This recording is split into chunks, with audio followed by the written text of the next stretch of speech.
Daniel Carter Beard was born in Cincinnati, Ohio on June 21, 1850, and soon after his family moved across the Ohio River to Covington, Kentucky. Beard loved the outdoors and spent much of his time exploring the woods and sketching nature as he saw it. He also enjoyed hearing stories of frontier life, and during his life he recalled seeing Conestoga wagons passing through Cincinnati headed to the west. During the Lincoln-Douglas debates of 1860, the future president smiled at him, and he helped build earthworks to protect Cincinnati during the Civil War. After finishing public school, Beard enrolled at Worrell's Academy, where he studied civil engineering and graduated in 1869. He worked as a surveyor in Cincinnati before moving to New York City in 1874, and once in the city, Beard used his artistic sketches to pay for his admission into the Art Student League. He became a famous illustrator for magazines and books, and he was a favorite of Mark Twain, who said that Beard could illustrate his thoughts, and the artist's works graced Twain's popular 1889 novel, A Connecticut Yankee in King Arthur's Court.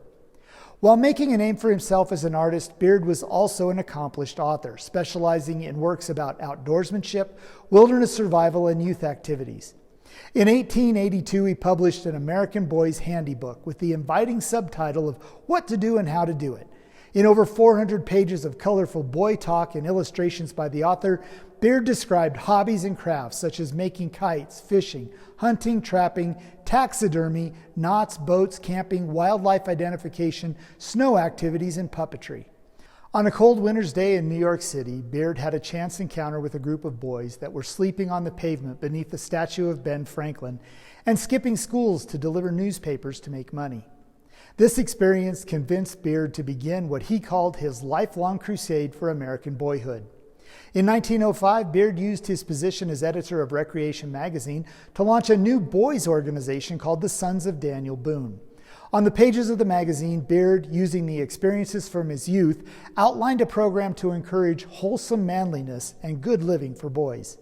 The program shared many of the lessons in camping and nature skills found in Seton's Woodcraft Indians program, but Beard used frontier language within his organization, with members organized in forts and stockades and taking their names of Western heroes such as Daniel Boone as the president, Kit Carson as treasurer, and Davy Crockett as secretary.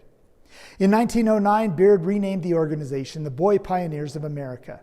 Beard and his organization were very popular with boys and the outdoor community.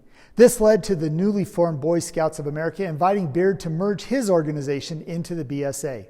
This merger would give the BSA members as well as credibility due to Beard's popularity and reputation.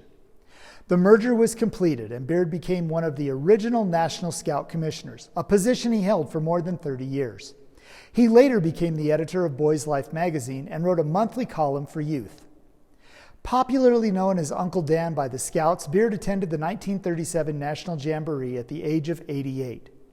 Beard received many awards for his dedication to scouting. He was the recipient of the only Gold Eagle badge awarded at the Second National Training Conference of Scout Executives held in 1922 in Blue Ridge, North Carolina. 4 years later, in 1926, Beard became the sixth person to be awarded the Silver Buffalo. Despite clashes with James E. West over administration and the idea of how scouting should develop, Beard remained active with the BSA until his death just before his 91st birthday in 1941. The national program director at the time, E. Erner Goodman, was selected to oversee his funeral. An honor guard of 125 Boy Scouts served during the funeral, including escort duties and assisting with traffic control.